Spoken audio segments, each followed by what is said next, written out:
Graça e paz, irmãos e irmãs. É muito bom ter você aqui. Vamos ao estudo das pedras preciosas. Muito obrigado por sua audiência. Mas antes, se você gosta de vídeos sobre a Bíblia, inscreva-se no nosso canal e ative o sininho e deixe o seu like. Isso nos ajuda muito a continuarmos trazendo conteúdo de qualidade. E não se esqueça de compartilhar esse vídeo com os amigos e familiares. Agora, vamos ao conteúdo. Crisópraso e o apóstolo Judas Tadeu, parte 4. Uma corça à solta. Então ele voltou para Edessa novamente e fez discípulos. Um deles se chamava Agai, um dos discípulos mais famosos de Tadeu. O mais famoso foi Agai, que ficou em Edessa com os outros. Tadeu estabeleceu presbíteros, diáconos e viajou para a Mesopotâmia e chegou a uma cidade chamada Amidas, próxima ao rio Tigre, e foi o novo centro de trabalho de Tadeu na Mesopotâmia no rio Tigre. Amidas. Aqui ele foi acompanhado por Simão, o Zelote, que estava voltando da Grã-Bretanha. Ele estava evangelizando a Mesopotâmia, que hoje é o Iraque, e também o norte da Pérsia, que hoje é o Irã. Ele evangelizou da Judeia, Samaria, Fenícia, Síria, Mesopotâmia, o que hoje é o Iraque, Irã e os países do que hoje é a Armênia, Azerbaijão e o Cáucaso. Tadeu fez tudo isso. Como diz? Corça solta. Ele fez um trabalho, mas primeiro chegou à Mesopotâmia, e o fruto do trabalho na Mesopotâmia foi que os discípulos começaram a evangelizar o norte do que hoje é a Arábia, e a Península Arábica deságua nos limites inferiores do que hoje é a Índia-Oceano. Mas no norte está unido com o que é a Síria, e com o que é o Iraque. Depois, em toda aquela área, eles receberam o cristianismo dos discípulos de Tadeu.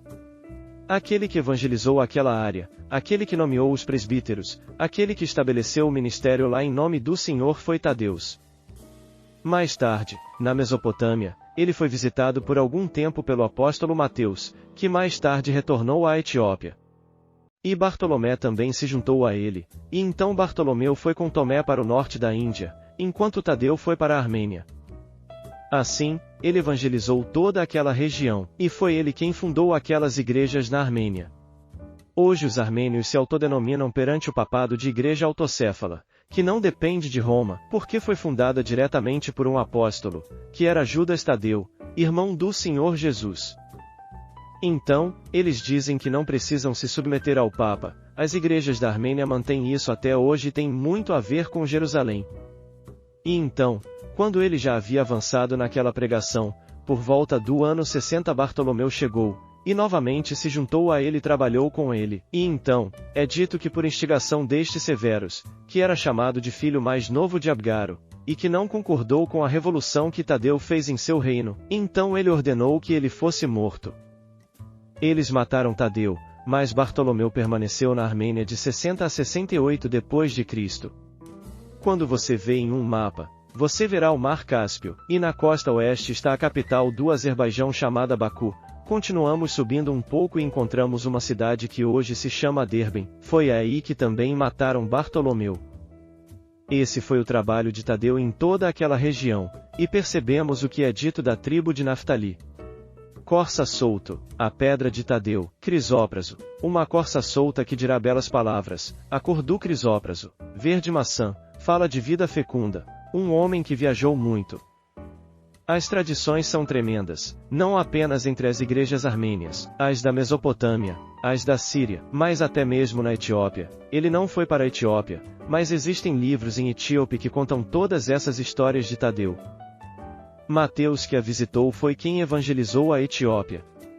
Quando Jesus mandou dizer a Abgaro que ele não iria, mas que enviaria seu discípulo, foi uma resposta oral, mas depois a resposta oral foi escrita, então foi como se fosse uma carta de Jesus.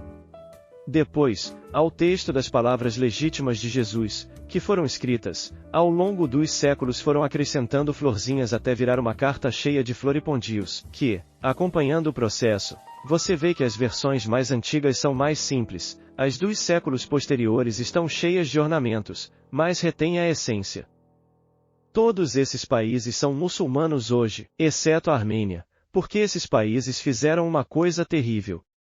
quando os cristãos se dividiram, os muçulmanos os tomaram. A Armênia até hoje é como dizer um enclave cristão. Foi o primeiro país cristão que existiu e até hoje mantém a sua posição cristã, mas dos outros, os muçulmanos tomaram grande parte, como Azerbaijão, Irã, Iraque, Síria, Líbano, toda aquela região. Tadeu foi o apóstolo responsável por esta evangelização cooperando na Judéia, Samaria, Fenícia, Síria, Mesopotâmia, Assíria, Pérsia e Armênia. Seu trabalho foi tremendo. Ele morreu na Armênia, no Cáucaso, e nas proximidades, nos montes Urais que ficam lá em cima, é onde se encontra a Crisópraso. É maravilhoso notar a incorrupção e a vida fecunda. A preocupação com o mundo. A preocupação com o mundo é algo que caracteriza Judas Tadeu. A única vez na Escritura que aparece dizendo algo está no Evangelho de João. Vamos para João 14:22. Pela pergunta que Judas Tadeu faz lá, nós o vemos caracterizado, sua preocupação com as pessoas do mundo é destacada. Veja qual era a pergunta. Jesus havia dito o seguinte: Não vos deixarei órfãos, eu virei para você. Ainda um pouco, e o mundo não me verá mais, olha o contexto, mas você me verá, porque eu vivo, você também viverá. Naquele dia você saberá que estou em meu Pai, e você em mim e eu em você. Quem tem os meus mandamentos e os guarda, esse é o que me ama, e quem me ama será amado por meu Pai, e eu o amarei e me manifestarei a ele. Agora olhe para a questão. A preocupação de Tadeu é com o mundo. E observe como Deus o colocou como uma corça solta para viajar pelo mundo para trazê-lo a Cristo. Judas, não Iscariotes, disse-lhe: Senhor, como é que te irás manifestar a nós, e não ao mundo? Você está falando para nós e não para o mundo. E aí você vê a característica de Tadeu. É a única parte em que Tadeu aparece dizendo isso, é inspirado por Deus, aí está o personagem de Tadeu. Por que, Senhor, para nós? Por que não para o mundo? E quanto ao mundo? Jesus respondeu e disse-lhe: Quem me ama guardará a minha palavra, e meu Pai o amará, e viremos a ele e faremos nele morada. Quem não me ama, não guarda as minhas palavras, e a palavra que ouviste não é minha, mas do Pai que me enviou. Para aquele que ama o Senhor aparece para ele, mas se ele não é amado, o Senhor permanece escondido dele. E então ele respondeu a Tadeu. Tadeu estava preocupado com o mundo. Senhor, por que nós e não o mundo? Por que apenas nós e não o mundo? E Jesus disse-lhe: Pois quem me ama guarda a minha palavra, e quem não me ama não guarda a minha palavra, e não são minhas palavras, mas são as palavras de meu Pai. Veja o caráter de Deus. Se ele não é amado, não se revela, não se manifesta, permanece oculto. Mas aquela resposta de Jesus que explica o caráter de Deus, foi o resultado desta pergunta de Judas Tadeu Lebeu, e a questão é a preocupação com o mundo. Naftali, uma corça solta, que mexeu muito, a profecia de Naftali. Tadeu é quem julga a tribo de Naftali pela pedra, e é considerada uma corça solta, evangelização, belos dizeres, uma pedra cor de maçã, de cor verde frutífera, essa era a vida de Tadeu. Como o crisoprase é esculpido? O crisópraso é cortado em cabuchões. Um cabuchão é algo assim curvado na parte superior e também na parte inferior seguindo a mesma direção da curva, quer dizer, do lado de fora é como dizer côncavo e convexo. Também é esculpido em miçangas, como nos colares de miçangas, bem como em cornalina, sempre curvado, também em camafeus. Para esculpir o crisópraso, deve-se examinar seus defeitos, e para os defeitos esculpido, camafeus são feitos, que são como figuras, até mesmo rostos, pássaros, mas eles fazem a escultura no camafeu de acordo com o defeito do crisópraso.